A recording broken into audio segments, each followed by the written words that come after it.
Olá pessoal, Edu Tagliaro aqui com vocês. Então, vamos começar com polêmica.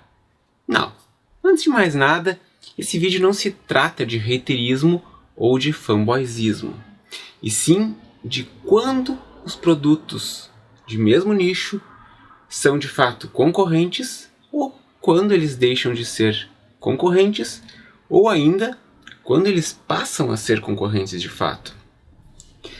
Infelizmente, muitos reviewers estão cometendo este erro, e é um erro que não foi nem cometido pela AMD, uma vez que a AMD usou a RTX 2080 Ti como referência nos seus comparativos. Ok, tá certo que a RTX 3070 tem um desempenho semelhante à 2080 Ti, mas de qualquer forma, a menção foi a 2080 Ti, que tem um preço superior. O caso dessa nova geração das placas de vídeo, induz muito ao erro, pois a RX 6800 XT ela veio como uma concorrente contra a RTX 3080. E aqui nós estamos falando de placas com desempenhos semelhantes e com preços semelhantes. No caso, $650 contra $700. E o outro caso, RTX 3090 contra a RX 6900 XT, onde o custo-benefício da RX 6900 XT esmaga a RTX 3090, pois temos placas de desempenho semelhante, mas onde uma delas custa muito menos. Então, aqui nós chegamos ao dilema.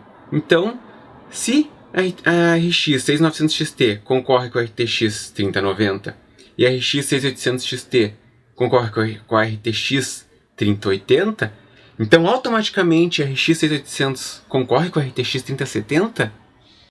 Por qual motivo que a RX 6800 não concorre com a RTX 3070? Pelo simples fato de que ela tem mais, no caso, um desempenho consideravelmente superior e o seu preço também é consideravelmente maior. Antes que venham os mimizentos, eu já vou acabar com isso agora.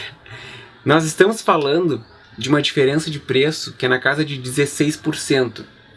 Claro, ainda os mimizentos vão insistir dizendo que a RTX 3090 custa 50% a mais e tal, que em relação à RX 6900 XT. Só que aqui está o ponto. A RX 6800 ela custa mais que a RTX 3070, mas ela entrega mais. Não é semelhante. A entrega de desempenho que ela oferece, que ela oferta, não é semelhante à 3070. Ela entrega mais de fato. Então, a RTX 3070 não consegue competir em desempenho com a RX 6800. E aqui entra um ponto. Um produto, para ser concorrente direto, vem de uma combinação do que ele consegue oferecer de fato para o consumidor, junto com o seu preço. Existe uma terceira variante, mas que eu não vou considerar aqui nesse vídeo, que seria o valor, sei lá, da marca, ou de um determinado modelo, para um status para o consumidor. Aqui nas GPUs entrariam, enfim, as marcas e, enfim, séries especiais, como por exemplo uma Hall of Fame, por exemplo.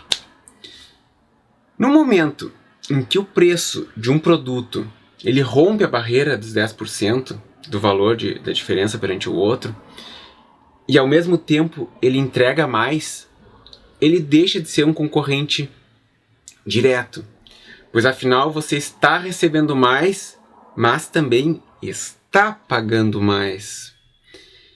Pagando por uma diferença que já se faz pensar se vale a pena de fato investir. Se a RTX 3070 custasse mais, por exemplo, se o preço da RTX 3070 fosse, por exemplo, $550 ao invés de 500, já ficaria uma diferença de 10%, o que automaticamente, na verdade, menos que 10%, o que automaticamente tornaria as duas placas concorrentes. E automaticamente a RX 6800 seria um melhor benefício, seria um melhor negócio. Ou ainda, se a RX 6800 custasse um pouco menos para se enquadrar na faixa de preço da 3070, se ao invés de custar $580, ela custasse 550, por mais que apenas $30, enfim, que seja, mas já seria possível enquadrar elas como concorrentes de fato na faixa em questão de valores.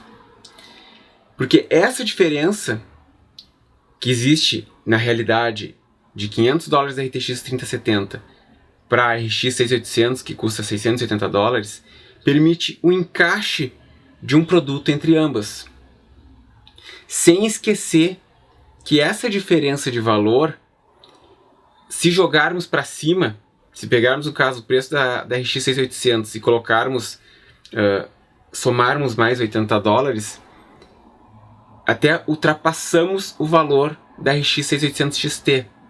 Ou seja, a diferença da RTX 3070 para a RX 6800 em termos de valor é maior do que da própria RX 6800 para a RX 6800 XT. Então, o primeiro ponto de combate, assim dizendo, é o preço. Depois se passa para os benefícios que o produto traz. Então, temos RX 6800 muito acima em ambos. Em suma, as placas, por isso, as placas não concorrem entre si, de fato. Diferente do caso da RTX 3090, que é muito mais cara que a RX 6900 XT, mas que acaba tendo um desempenho semelhante a esta. Ou seja, o argumento preço da RTX 3090 ele é destruído, ele é quebrado. Por quê? Porque o seu desempenho não condiz com o preço cobrado quando comparado com a concorrência que tem desempenho semelhante. Então entendam que o primeiro ponto de encontro é o preço. E o segundo, que derruba o primeiro, é o desempenho. Então, se o desempenho for equivalente ou superior, ou enfim, inferior, o preço passa a ser questionado. Só que, como eu expliquei, quando o preço supera certa margem e o que é entregue segue essa mesma linha, ou seja, também supera uma certa margem de entrega, automaticamente os produtos deixam de serem concorrentes de fato, porque tanto o valor quanto o desempenho são superiores. Um outro exemplo que podemos trazer aqui é um Ryzen 5 5600X, que é considerado um monstrinho para jogos e com um desempenho excelente em produtividade.